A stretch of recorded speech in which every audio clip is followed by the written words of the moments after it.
শুভ দুপুর বন্ধুরা, যে যেখান থেকে দেখছো আশা করছি সবাই সুস্থ আছো ও ভালো আছো। আমি শম্পা, তোমাদেরকে অনেক স্বাগত জানাই আমার ব্লগ চ্যানেলে। আমি আজকে ব্লগটা শুরু করলাম দুপুর থেকে।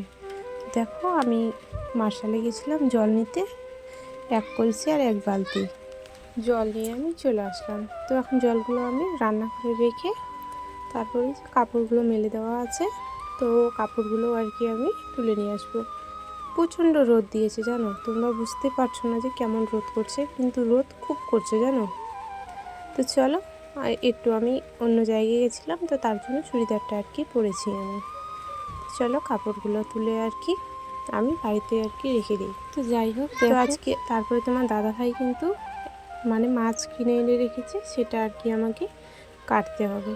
তো চলো, আমি পুকুর পাড়ে মাছটা নিয়ে চলে আসলাম। তো মাছটা কেটে আবার রান্নাও করতে হবে, তো সেইগুলো তোমাদের সাথে আমি শেয়ার করতে পারবো না গো।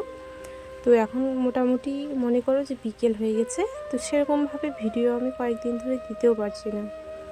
আর তোমার মাছটা অনেক বড়, কিন্তু এই মোবাইলের ক্যামেরাতে আর কি ছোট দেখা যাচ্ছে, কিন্তু আবার মানে মাছটা যখন আমি কাটি কি না, মানে আমার থেকেও মনে হচ্ছে যে ভারী বেশি নাকি, এরকম কিছু একটা মনে হচ্ছিল। তো চলো, মাথাটা দেখে হয়তো বুঝতে পারছো। তো মাছ তো সবাই দেখেছে, তো আমি এত বড় মাছ মানে কমই কেটেছি, কারণ আমার কাটতে খুব ভয় লাগে। বড় মাছ তো, ছোট ছোট মাছ আমি কাটতে পারি, কিন্তু এই বড় মাছ আর কি কাটতে আমার খুব ভয় পাই। তো তার জন্য দেখো, ভালোই অনেক অনেক কয়েকটা আর কি মাছ হয়েছিল জানো। তো আমাদের এখানে আর কি তোমার হাট ছিল আজকে, তো বিকেলবেলা তোমার দাদাভাই আর কি হাট থেকে কিনে নিয়ে এসছে।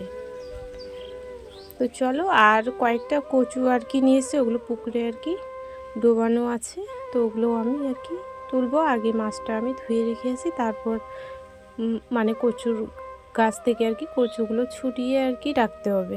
তো চলো, মাছগুলো আমি ধুয়ে, মাছগুলো ধোয়ার সময় না অনেক হয়েছিল, কারণ তোমার অনেক নোংরা বের হয়েছিল।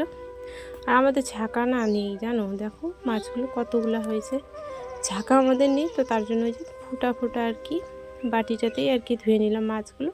আর ওই যে দেখো পুকুরে বললাম না যে ডোমানো ছিল কচু, এই যে তোমার কচুগুলো আর কি আমি গোড়া থেকে আর কি তুলে তুলে একদিকে আর কি ছোটাচ্ছি। তো চলো, এই গোড়াটা কিন্তু খাওয়া যায় জানো, সেই ভাজা খেতে খুব সুন্দর লাগে। তো চলো বন্ধুরা, আজকের ভিডিওটা আমি এখানেই শেষ করছি, আবার দেখা হবে অন্য কোনো ব্লগে। চলো দেখো কচুটা কেমন, আমাদের গ্রামে কিন্তু এরকমই সব টাটকা কচু আর কি খাই আমরা। পুজো দিলাম, দেওয়ার পরে ঘরে বসে আছি, ফ্যান চালু করেছি। আর জানো তো মানে এমন গরম দিয়েছে, কয়েকদিন ধরে তো বৃষ্টি হলো, এখন আবার এমন রোদ উঠাচ্ছে যে মানে থাকাই যাচ্ছে না গরমে জানো। তো এখন একটু ফ্যানের নিচে বসলাম, কারণ একটু পুজো একটু হলো আমার, এখন একটু বসে আছি, এখন খাওয়া দাওয়া করতে হবে। চলো তোমরা ভিডিওটা দেখতে থাকো আর সঙ্গে ফ্যান চলছে, কথা হয়তো নাও শোনা যেতে পারে, একটু মানে অসুবিধা হতে পারে। তো চলো, আমি চুলটা একটু শুকিয়ে নিই, তারপর চুলটা না আমার শুকায়নি জানো। তো এখানে একটু ঘরে একটু দিলে, ঘরে আমরা বলছি যে আমরা এখানে অন্ধকারে থাকি, আমরা রাত্রেবেলা করে মোবাইলে লাইট আর কি জ্বালিয়ে, তো তার জন্য ঘরে লাইট নেই, বাইরের যেটা আর কি লাইট মানে রোদের তাপ যেটা ঢুকছে সেটাতে আমাদের দেখতে পাচ্ছি। চলো বন্ধুরা, সঙ্গে থাকো আর ভিডিওটা দেখতে থাকো, কেউ স্কিপ করে দিও না, কিন্তু পুরো ভিডিওটা দেখার